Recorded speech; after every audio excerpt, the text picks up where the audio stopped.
Now, there's one other person who I'd like to invite. So Mr. William D. Frazier is another one of those people who really needs no introduction. I don't remember being in Shanghai without knowing Mr. Frazier, because somehow within my first couple of days, we met at an event at the Consulate.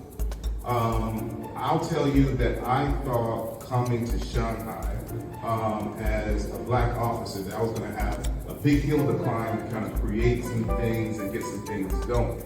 I was very pleasantly surprised to see that we had leaders like Mr. Fraser and Bruce Robinson and some others who had already that year hosted the first citywide Juneteenth celebration.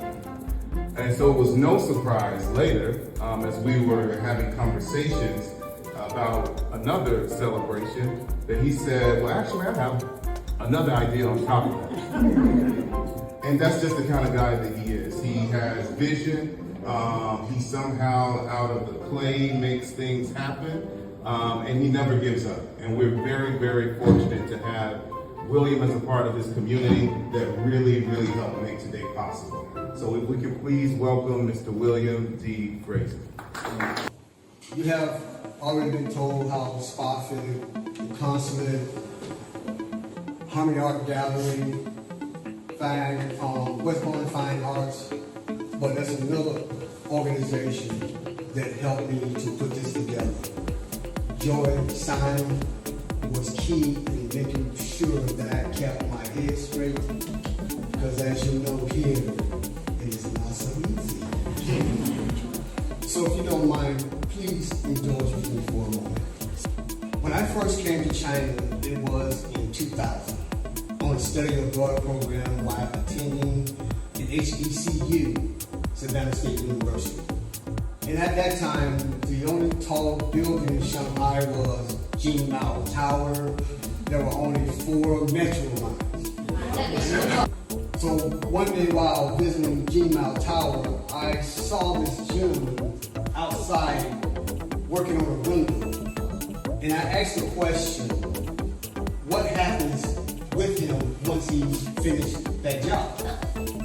And these 5 words were the beginning of me wanting to know more about this country, about this culture, about this history, about its place in the world. And these 5 words are, why don't you find out? So what I found out was one of the most eye-opening experiences that I could ever have imagined. And that experience is, there is a similarity between China and Black America. In America, in the early 20th century, from 1910 to 1970, we had something called the Great Migration. And in China, what you had in 1978 was called open door policy. And the comparison similarity is that we both had migrant workers, people from the South in the United States migrated to the North.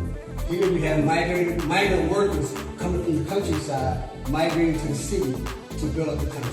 So from that point, I wanted Black America to see what I was seeing.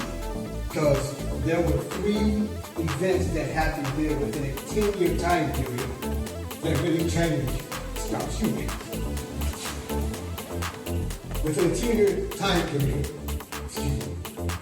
there were 3 events that happened here that I knew that we need to be involved in. But how do I get us here? Sporting event, Beijing Olympics. 第一个大事件就是北京举办奥运会。 Cultural events, Shanghai Expo. 而文化大事件就是2011年上海世博会。 Trade events, China International Import Expo. 然后就是一个贸易上的大事，那就是中国进博会。 Within a time period from 2008 to 2017, I saw these 3 things happen in this country, and all the while I was asking myself, where is Black America? So fast forward to 2019, I was talking to Dr. Delk, and she was telling me about this exhibition that they were having in India. 那他呢就跟我讲，他们曾经到印度去举办过展览。 And I said, look, India's not so far away. 那我就在想，印度离我们太远了。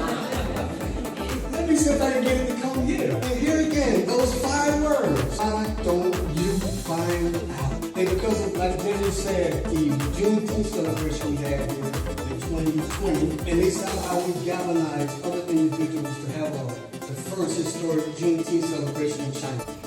So as you walk around and look at this artwork, do one thing. Because I know it's customary to bring a gift when you visit someone's home. And this is our gift 这就是我们的礼物，奉献给大家。 Thank you. 谢谢。